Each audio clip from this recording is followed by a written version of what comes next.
Welcome to NewsNale episode 20. This week we're going to summarize our recent office hours and talk about some pivots, business pivots, personal pivots. But first, NewsNale is brought to you by NailsEd, a learning and development platform focused on professional communications in writing, presentations, and meeting management. Check it out at nailsed.com. Onward. So, we had our first office hours this week, which was awesome. Thanks for those of you that came out. We covered a lot of topics that I think are relevant to everyone in the audience, from, hey, what's the best way to do a cover letter and a resume? Hey, I'm thinking about a job pivot, doing well where I am, but I'd like to do another function in the organization. Hey, I'm in a current business environment, we're doing well, but a new competitor's coming in. Similar to I'm launching a new business, or I just took over a business, what should I do? And then, hey, I'm starting a business, and how and what should I do about filing for a business structure to make sure we're all kind of legal? So, first of all, let's talk about the cover letter and resume. As you know, if you've taken any classes with me, I'm a big fan of what we used to call first communications, which what the NailsEd platform is based off of, and then I adopted for Montana State University the MSU Professional Communications. Those of you driving or listening along, I know you wanted to roar with me, so we're going to do it one more time. MSU Professional Let's hear it. Captions, yes, professional communications. And what is that? It's that templated form of writing. Happy to share it with you again, right? You state upfront what you want. I am the best candidate for job XYZ. I would like to be considered for job XYZ. Right at top, I want this job. Then a little bit of background. Hey, as you recall, we met when you guest lectured one of my classes, or we met at the networking event in Jabs Hall, or in the sub, or the student union building. I'm an engineering major. I'm going to graduate in May, et cetera, et cetera. That's the background. It sets up why is this person getting the email, and who are you a little bit. And then the next is 3 points of support, the reasons why. Remember, I'm the best candidate for this position for the following reasons. One, and you could, and these are points that you're pulling out of your resume. It's work you've done in the past, maybe a project you've done, maybe a certification you've received, but what sets you up as being the best candidate. And then next steps. Remember, 3 timely and measurable next steps, because people, even hiring people, especially your manager, love to be told what to do. And it's the best way to ensure that someone will respond because you've told them how they should respond. So the next steps for this is, hey, let's get together either virtually on these days and times, or 2, I'm in your area next week. Could we meet live then? Or 3, please review by tomorrow the attached resume, focusing on points 1, 4, and 7, or whatever. And then you're off and running. So, and this type of writing is good for anything. If you're working, it's great for emails. It's great for prospecting new clients. It's great for sending a recommendation up to your boss. And this is the type of writing that is great for all professional settings. And it's a must in every professional setting. It saves time. It saves money. It enhances company retention. So I'm happy to help you with it. Happy to help your team. Happy to help your company adopt it. Just check out the programs that we have on nailsed.com. And by the way, if you're still a student or you're local and you're going to resources at MSU, whatever they're telling you in the Career Internship and Student Services Office is not good, at least for the cover. What they have there is a pretty generic, way too long, way too wordy type of thing. If you do go in there and you meet with an advisor, first thing you should ask them is how many years that they've worked and how many people have they actually hired.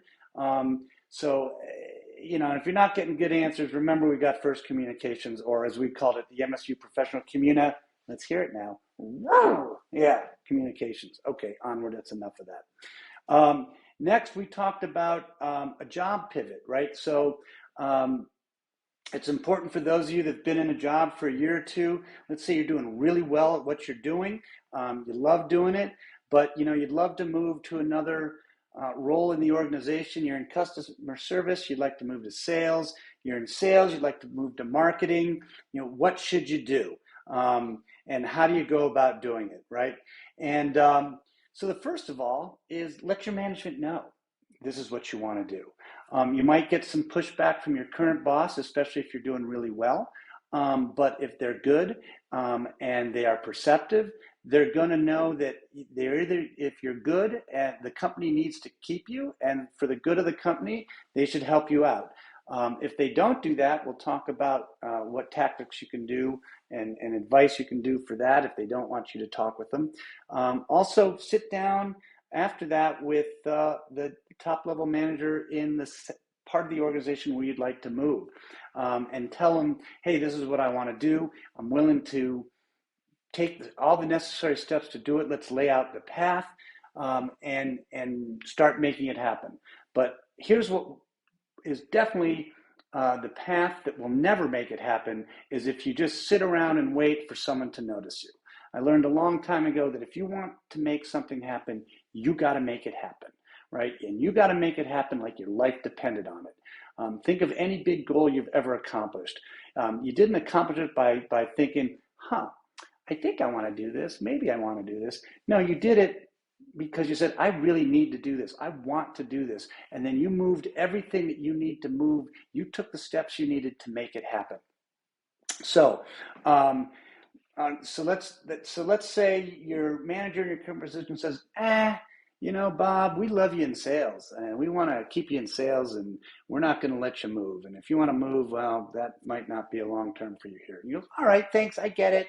Thanks a lot. This is the time to start looking around at other organizations, because organizations that don't think of the holistic picture, that don't want a good employee to stay and do whatever they can to keep them, is not a place you want to be long term. And really, for those of you who've been working for a year or so, if you're doing well, this is a great time of year. I always recommend people after a year or so, look around. You may be perfectly happy where you are, but you don't know how happy you are until you've talked to some other people.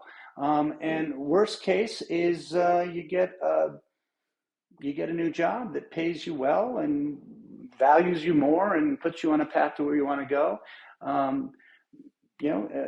Best case, you find out your value and you find out where you are is the best place to be. So again, it's a no-lose situation to look around and get some outward validation of your performance. So again, stepping out, make yourself uncomfortable. It's not comfortable to, it's put it this way, it's very comfortable to stay where you are and do the job you're doing. If you're doing well, you're getting paid well. But if you want to make something change, you've got to put yourself in uncomfortable situations, put yourself out there, lay down a path, and then go get it. Okay. Another question we got. Hey, I'm in a region. We're doing really well. We don't have a lot of competition. We're kind of killing it here. We have a new company coming in, and they're a new competitor, and they're going to be pretty aggressive. What should I do? So one thing to think about is you kind of go back to basics, and in basics in sales and marketing, who's your customer? Why do they love you? Why don't they love you? Where are you susceptible? If you do a bit of a competitive analysis, and then you try to close down those weaknesses as quickly as you can. Same is true. I got a question. Hey, my buddy just bought a business. How do they, get people interested in it? Or I'm launching a new business. How do I go about building awareness? Again, look at who your potential customers are. Look who you know would love your product, and ask them, why do they love you? Where do they get their information? Who influences them? If you're creating a whole new business or service, or in the current situation we're talking about, if you have a group of current customers who are enthusiastic about you or about your idea, maybe create a posse of these folks, bring them in every month and have them talk about your product, of how to make it better, what they like about it. Now they're under the tent, they're part of the team, and be honest with them. If you can't make these changes, you can't. If you can, hey, thanks a lot, and you give them either a discount on services, or you give them the product that you're going to be selling, and keep turning to these folks as kind of advisors down the road. So again, back to the new competitor coming in. If you've been kind of fat, dumb, and happy there, and you've raised your prices a little too high, and your competitor's going to come in and there's going to be a little bit of a price battle, make some preemptive changes. Go to your current customers, lock them in for a year at a lower price. Say, hey, we can lower the price if right, you commit to a year with us. Don't just willy-nilly lower the prices, because I don't know about you, but if I was buying something all the time and all of a sudden the price was lower, I'd think, wow, you've been screwing me for the last couple of years, or I've been buying at the higher price. No, give a reason for why the price is coming down or why the price was previously too high. But a good way is to lock up as many customers as you can, so when the competitor comes in, there's no one to sell to because you've locked them up. And again, you might take a little bit of a shave on top line revenue, but you might make it up in margin because you're going to be more efficient. You know who your customers are. You know how much product they're going to need. You're going to be able to keep enough inventory in stock. An example of this is what happened in the ski industry about, 5-10 years ago with the introduction of the Epic or the Icon or the Mountain Collective Pass, right? So it was a co-op or a community of mountains came together and said, hey, we'll all kind of take a shave on our daily ticket prices or on our own passes, but we're going to have these companies push and market and get the sales of these passes. And most of these passes, if you've got to buy them by like March of the previous year, which is great for these mountains. It reduced their risk. They now know going into the winter what kind of volume, especially revenue volume, they're going to have. And even better, they're getting this cash in April or May or June, the summer months, when they need capital to do any improvements to the mountain. So it gives them two things. It de-risks and it gives them liquid cash when they need it. And they're willing to lose a little revenue up front on that. So onward and upward to, hey, I'm starting a new business. What should I do? How should I do it? What kind of business structure? You're going to need an EIN number, which is a tax ID number for that business, because it's not you, it's the business. So the first thing I'll say is, if you're a student here at Montana State or you're still living in Bozeman, you're a graduate, go to the Launchpad.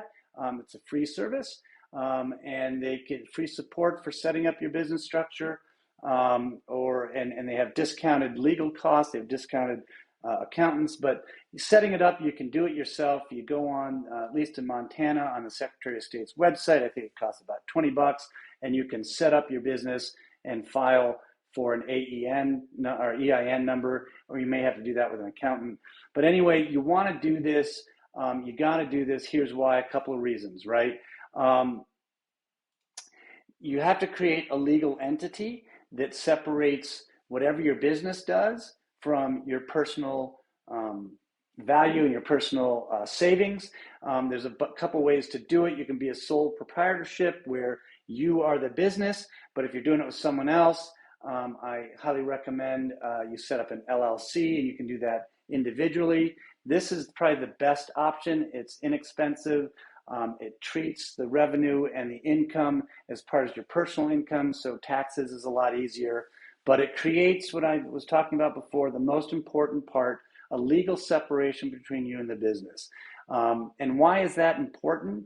Because if you make something like water bottles and one of your tops flies off and breaks all the teeth of a customer, they're going to sue you, right? But they're going to sue your business. And once they've sued your business and, your business goes bankrupt and you're done, that's it. You don't owe them any more money. But if you didn't have a legal separation once they burn through any kind of insurance your business had or money you have, the business has, they're coming after you. They're coming after your truck. They're coming after your home. They're coming after your bank account.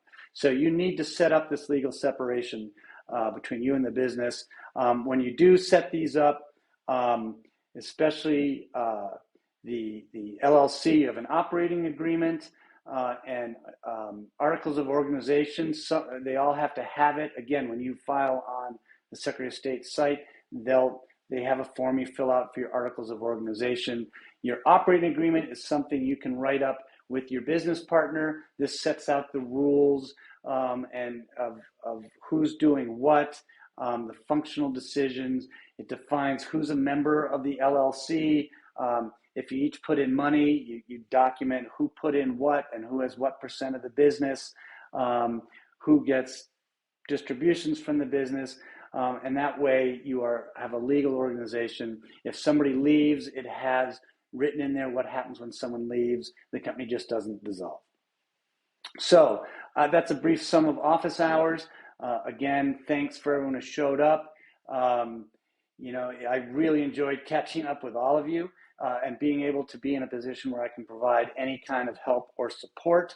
Those of you that came, really good for you to remember that, when you're making decisions, especially big ones, it's always good to get some outside advice, some outside perspective, some other inputs.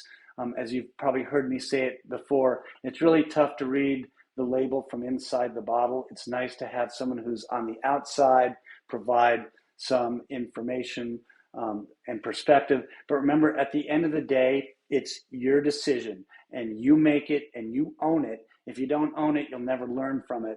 But it's not that big a deal, really. It sounds like it, but when you make these decisions, remember it's dynamic. They can change, right? They're not set in stone. If you learn something a week later after you made a decision that changes the course of action, then change it. Remember, I've said this in class before, sunk costs are sunk costs, which means any time or money or effort you put into the path you're on, is spent. It's gone. You can never get it back. So the worst thing to do is say, oh, I'm going to stay. I've already put 6 months into this and I know I hate it, but I'm here and there's no way to change it. Yes, there is a way to change it. You're not getting those 6 months back, right? So you make your decisions based on all the information you have today. And so if today you find out, you know what, I know I committed to stay to this company for 9 months, but my boss is turning out to be a jerk. I'm going to make a shift here and start talking to other organizations. So anyway, thanks for coming. Our next office hours is going to be February 7th. Again, live will be 8 to 10 local here in Bozeman at the Mukai Coffee House, or virtually from 5 to 7 Mountain. Again, we can talk about, anything from how to interview, how to manage your manager. And if you like it, hey, share the emails, tell some others about it, bring some more folks into our community. I'm happy to help non-MSU kids. If you got coworkers that have questions, happy to help them out. Share it, tell others, forward the emails, and if you liked it, buy Professor Nail a cup of coffee, right? You can do that on the site, and you can do it, I think, through the email. But anyway, we'll see you, hopefully some of you, on the 7th. Okay, moving on. We talked about GLP-1 drugs in the 2024 predictions and talking about pivots. And I said, zoom in, zoom out. These GLP-1, these are drugs that were originally designed for type 2 diabetes that have an incredible effect on weight management because it curbs appetite. It curbs especially appetite for junk food. So people are losing weight, which is great because in this country, our obesity rate is a little over 42%, which is horrible considering the global average is about 20%. So we're more than twice the average, having fat people doing nothing that are killing them, and it's killing the medical community and driving up costs. But anyway, so these drugs came out. We zoom in, they're really effective, Ozempic, Mounjaro, Wegovy, at lowering appetite it's suppressing appetite, so making people lose weight. And there's a lot of these drugs coming out that are already out, and they're going to keep coming out. And we said, hey, that's great. You zoom out, when people start losing weight, they become more active. We said the winners are, people that make exercise equipment or equipment to do outdoor activities, like bike companies, companies like REI, people that make apparel like Lululemon, or more, just anyone that makes clothes that are not for big and tall, right? Because you're going to have to redo your wardrobe. You may be camping more, companies like the North Face. So that whole area, those industries are going to benefit. And the losers are going to be, liquor companies, the industrial food complex, like McDonald's, that are pumping out this junk food, McDonald's, Taco Bell, all those things, the snack makers, PepsiCo, which has, the Frito-Lay company, snack makers, they're all going to take a hit. Like I said, all the crap in the middle of the grocery store, the processed foods, they're going to take a hit, and good for them. But anyway, how else is this going to affect it? Well, what's really happening is major companies within this space are going to be affected by the growth of these GLP-1s. And thanks to my sister, she kind of pointed this one out. One of them is Weight Watchers. You may not be familiar with them, but Weight Watchers has been a company that's been around for years. It's a subscription model on how through diet, mostly diet and exercise, you could lose weight. Well, if people are taking these GLP-1 drugs, they don't need as much support on the diet side. So what happens to Weight Watchers? And before we go into Weight Watchers, was doing my research. I don't know if you've looked at their logo. You probably haven't. But it's another company that has gone and destroyed their logo and made it the most banal, boring, generic logo I've ever seen. I don't know what's going on with marketers. It's kind of like when HBO decided to change the look and feel and name to Max, like the most generic name on the planet from HBO. Weight Watchers, at least had some kind of interest to their logo. They used script, they used some color, but now they've got these two W's stacked on top of them, of each other, that look like the Volkswagen logo. It's like it's so not differentiating. But anyway, I digress. So anyway, Weight Watchers has shifted their focus from traditional diet culture brand to catering to people that are taking the GLP-1 drugs. And they're pushing this holistic approach, but they're incorporating GLP-1 into their process. Another company is Roe, which is a health company, direct-to-consumer health company. They launched a weight loss program in January, again, integrating the GLP-1 medication.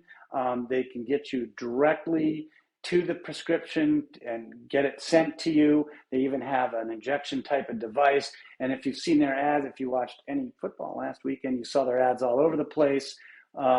Again, they're talking like they're the GLP-1 company. What about the company that developed the drug, Novo Nordisk? Again, another fun logo. If you ever check it out, it's Novo Nordisk. It's this kind of bull with this sun on in between its antlers. It's I'm like, what is that thing? Well, I'll tell you what it is. It's a stylized image of the Egyptian Aegis bull. It's a sacred animal. It represents strength and fertility. But it's based on this Egyptian deity Aegis, has the sun disk between the horns.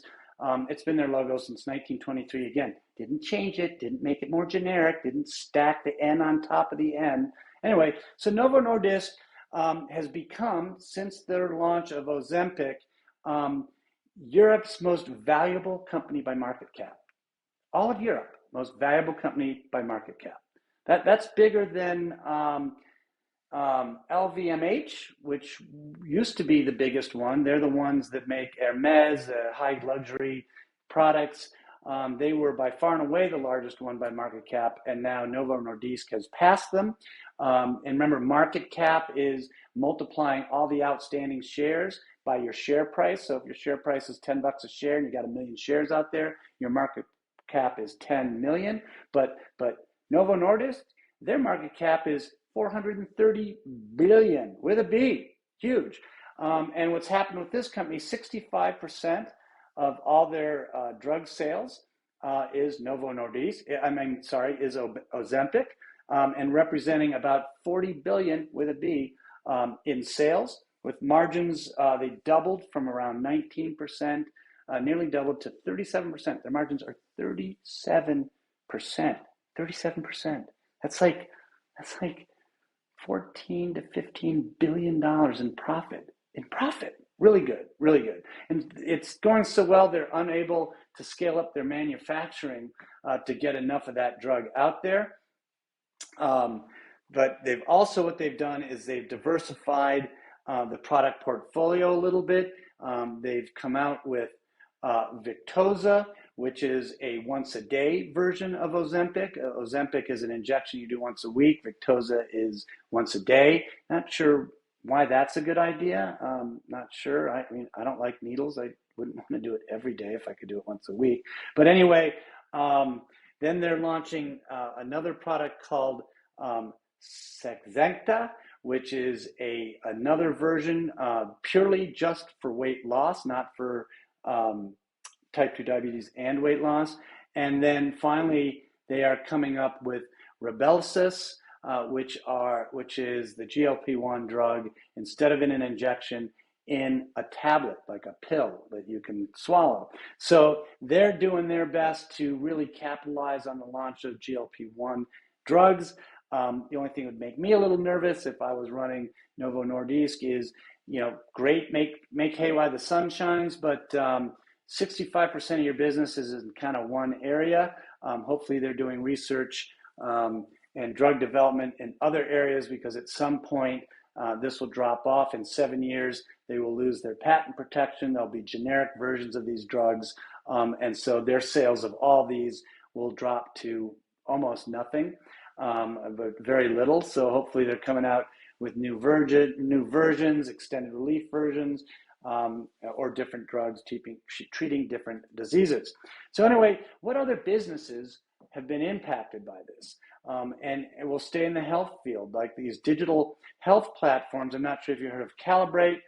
It's run by Isabel Kenyon, daughter of a good friend of mine from Princeton. And they started off really kind of changing the way people treat weight, looking at weight loss and metabolic health through a whole team. It's kind of like Weight Watchers on steroids, but they have doctors and coaches and specialists and advisory panels to help you get the support you need. They have shifted their model, and on their website it says, our doctors only prescribe GLP-1, so they have doctors that will prescribe these drugs because research shows, in combination with the stuff we do, video coaching and lifestyle changes, it's the best way to affect durable weight loss. Another online digital platform, PlushCare, they provide online health services and consultations with licensed doctors. They have now put GLP-1 on their site. Our board certified physicians have the ability to prescribe weight loss drugs, which is GLP-1. And then Parsley Health is another one. They have integrative medicine platform focused on holistic health. Holistic now includes that they have providers who can prescribe these GLP-1 medications. And it doesn't stop there. Health, fitness, and wellness apps are also adopting this new world that has a prescription drug that helps you lose weight. There's MyFitnessPal. You remember them. They were launched in 2005 by a couple of brothers. In 2015, Under Armour thought it was a good idea to diversify out of just clothes and cleats and glasses, I think. And they bought them for $475 million. And then 5 years after that, new CEO came in and said, we don't want to be in tech. Let's get rid of this thing. Sold it for $345 million. There's a nice $130 million loss. But anyway, so MyFitnessPal, they, you can track your nutrition and your medication intake. So they offer personalized workouts, and they're going to also have a nod towards GLP-1 drugs. Fitbit, another nice success story. It was launched in 2007, and in 2021, Google acquired it. They didn't pay cash, though. They they bought it for their stock, their stock price, about $7.25 a share is what they bought it for, which valued Fitbit at 2.1 billion with a B. Kind of nice. We've talked about this before. Kind of nice to have a big company that has an overvalued share price. If you're Google, Amazon, Tesla, Apple, because you can go buy competitors, other products that fit in and not use cash. You can use your shares. And if your shares are overpriced, you're buying them for less shares than you need to put out there. It's kind of like shopping with dad's credit card, which is always much more fun and easier on your pocketbook than using your own. I wouldn't have paid $2.1 billion for Fitbit.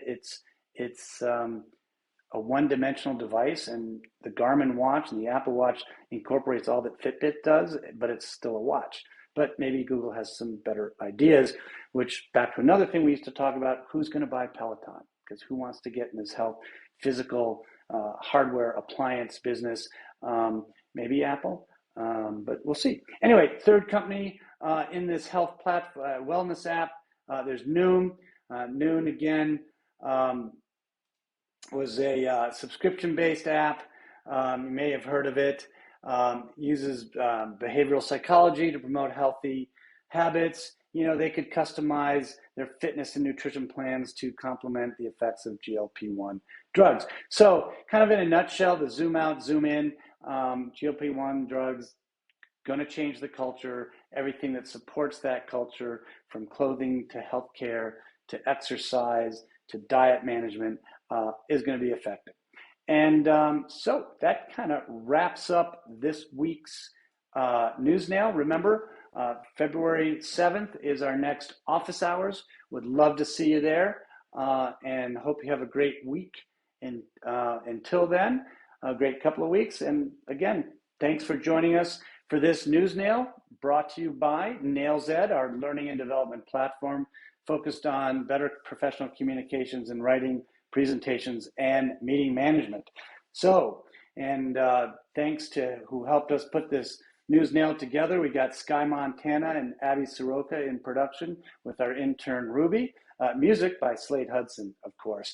And fact-checking, story sourcing by Rancher Pete. He can be found on Instagram at Rancher Pete Montana. Thank you very much. And again, have a great couple of weeks, and we will talk to you later.